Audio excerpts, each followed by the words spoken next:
많이 봐주세요.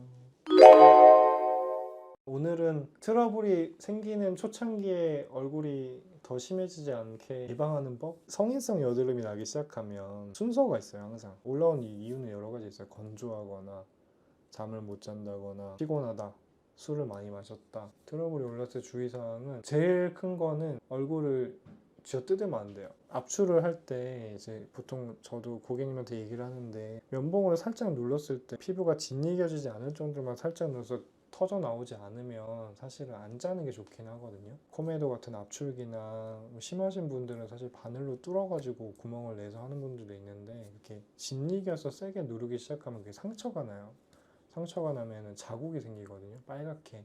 그 다음 검붉게 밝히는 그런 여드름 자국들이 생기는데 실제로 트러블이 올라오는 것보다 그 자국들이 계속 쌓이기 시작하면 사람들이 그것 때문에 내가 트러블이 계속 올라오는 피부가 됐다고 생각해서 더럽다고 생각을 해요. 지저분해졌다고 생각을 하기 때문에 그 다음 단계로 조금 패턴을 바꾸게 되죠. 패턴을 바꾸는 것 중에 흔한 거는 그 세안법을 바꿔요. 그러니까 예전에는 세안을 이제 부드럽게 했다고 한다면은 세안을 더 세게 하는 거야. 아, 내가 이제 얼굴에 트러블이 올라온다는 거는 얼굴이 좀 지저분한 게 많이 생겼구나. 내가 세안을 꼼꼼히 안 해서 그런가 보다 라고 해가지고 더 빡빡 닦기 시작해요. 세수를 더 세게 하고 더 화장도 만약에 한 여자분들 같은 경우에 화장을 했다고 하면 클렌징도 이제 한 번 하던 걸 두 번 하고 세 번 하고 다 계속 문지르거든요. 세안도 계속 세게 하고 예전에 안 쓰던 클렌징 디바이스를 쓰기 시작하고 막 이렇게 열심히 해요. 그래서 열심히 안 하던 코도 막 이제 세게 문지르고 이마도 세게 문지르고 해가지고 하면은 긁히기 시작해요. 후라이팬이랑 똑같거든요. 후라이팬이 처음 오면은 코팅이 잘 돼 있잖아요. 요리할 때 보면은 막 이렇게 긁어. 막 이렇게 많이 긁거나 이제 막 문지르거나 하면은 밖에 있는 테프론이 벗겨지잖아요. 그러면 맨질맨질한 느낌이 없어진단 말이에요. 그 맨질맨질한 게 없어지기 시작하면 피부는 건조해져요. 그래서 세안을 세게 하지 말라는 거야. 부드럽게 하고 세안제도 이제 클렌징 폼 같은 걸 뽀득뽀득한 거 쓰지 말라고 하는 게 그 바깥쪽을 이제 코팅막을 벗기지 말라는 소리거든요. 그게 사실 예전부터 좀 핫했던 피부 장벽이라는 소리인데 세안을 진짜 부드럽게 해야 돼요. 보여주세요. 그러니까 예전에도 한번 보여드렸던 적이 있는데 얼굴이 이렇게 있다고 하면 사실은 거의 스치듯이 가야 돼요. 스치듯이.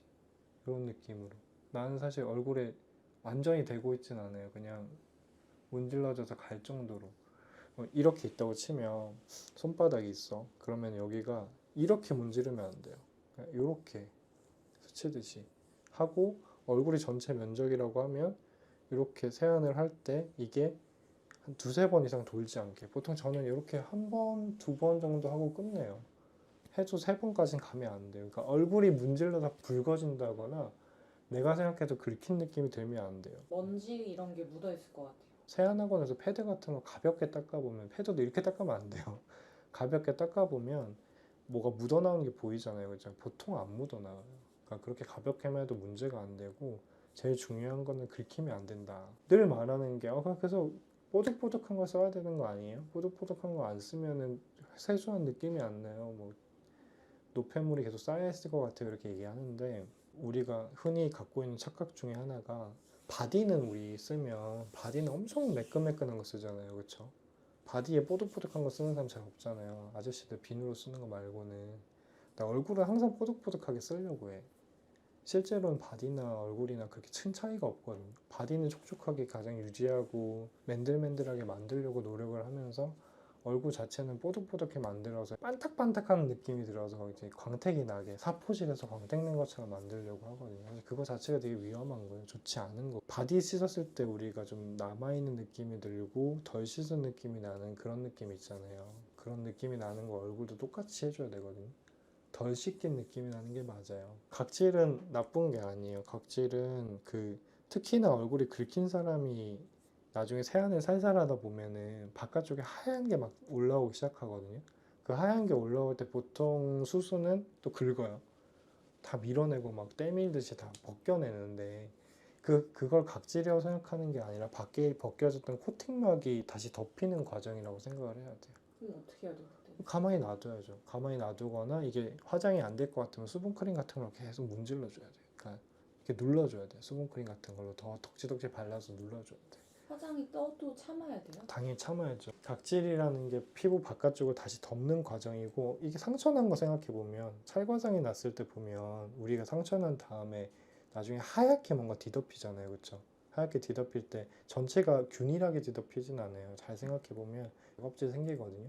그 각질이랑 이 각질이 똑같은 거예요. 사실 얼굴이 찰과상을 입은 거야. 덮이는 과정에서 좀 다시 회복을 하려고 하는데 또 긁는 거야. 아이씨, 뭐 위에 뭐 생기는 것 같아 하면서 긁어버리면 피부는 계속 상처를 받고 더 건조해지는 거거든요. 피부 장벽이 무너진 사람들한테 항상 말씀을 드려요. 그 중간에 각질이 생겼을 텐데 세안을 살살 하시면 각질이 생기셨을 텐데 그 각질 벗겨내시면 안 돼요 라고 하면 그 몇 번 벗겨냈는데요 하거든요. 그럼 피부가 이미 망가지기 시작하는 거예요. 화장으로 자국을 커버하지 말라고요? 압출을 좀 세게 했거나 아니면 뭐 염증이 생겨가지고 화농성이 생겨서 자국이 생겼다거나 그러면 얼굴이 좀 지저분해 보이잖아요. 지저분해 보이면 사람이 화장으로 덮어요. 덮어서 뭐 여기에 이제 컨실러를 바른다거나 하면서 화장을 더 두껍게 하기 시작하거든요. 네, 화장을 더 두껍게 하면 아실 거예요. 얼굴은 바로 건조해져요. 엄청 빨리 건조해져요. 엄청 빨리 건조해지고 얘네들도 사실은 뭐 촉촉한 편은 아닌 것 같아. 파우더나 이런 애들이. 그래서 걔네들이 수분감을 계속 먹어요. 얼굴은 더 건조해지는 것 같아. 화장을 많이 하니까 화장을 많이 하면은 그만큼 클렌징을 더 많이 해야 되잖아요. 그렇죠? 더 피부가 벗겨지고 세안을 더 세게 하고 하니까 피부 긁히는 게 더 가속화되는 것 같아요. 자국은 어떻게 해요? 화장을 커버 안 하면? 그럼 피부가 튼튼해지면 다시 좋아져요. 그럼 그거는 더러운 상태로 계속 있어야 돼요? 어쩔 수 없죠. 그러니까 초기를 얘기하는 거예요. 내가 지금 얘기하는 건 초기에 트러블이 한 생기가 자국이 생겼을 때 그때 세안을 좀 더 부드럽게 하고 그 다음에 각질이 생기더라도 참고 그 다음에 화장도 너무 세게 안 하면서 덮지 않는 과정을 겪어야 더 심해지는 걸 막는다는 거예요.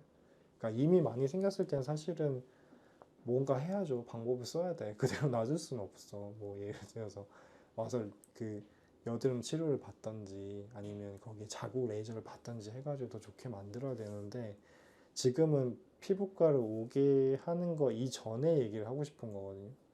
피부과 오기 전에 이렇게 트러블이 나거나 하는 처음 시기에 사실 보통 집에서 좀 세게 말하면 망쳐가지고 더 심하게 오는 사람들이 많아요. 그때 좀 세안을 부드럽게 하고 사실 저도 한 번씩 트러블 나거든요. 트러블 났을 때 이거를 계속 문질러가지고 세게 짠 적도 있어. 그냥 그 자국이 한 달 동안 넘게 간 적도 있고 옆에 또 생기고 또 생기고 하면 그냥 문지르면 또 자국이 더 생겨요. 트러블 더 생기고 그렇게 돼가지고 한 적도 있지만 가만히 놔두고 최대한 안 만지고 세안도 더 부드럽게 해가지고 그냥 자연히 없어지는 경우도 있거든요.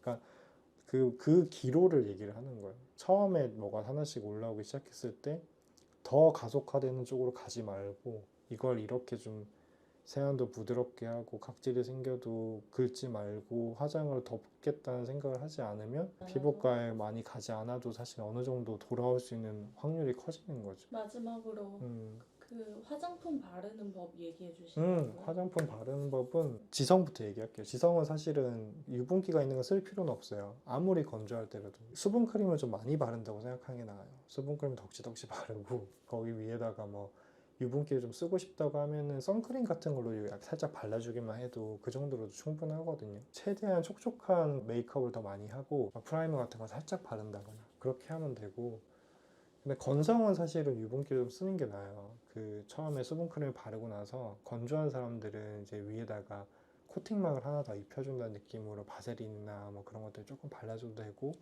유분기가 있는 제형들이 이제 톡톡톡 찍어가지고 위에 한 번 더 발라준다는 느낌을 해주는 게 좋긴 하거든요. 사실 세안법도 약간의 차이는 있는데 둘 다 부드럽게 해야 되는 건 맞지만 지성 피부들은 사실 유분기가 어느 정도 조금씩 쌓이는 편이기 때문에 그 한 번씩은 조금 클렌징 폼 같은 거 써도 돼요. 클렌징 폼 같이 좀 뽀득뽀득한 느낌들은 제 생각에 일주일에 한 번이나 2주에 한 번 정도는 써도 상관은 없어요. 아니면 피지가 계속 쌓이거든요.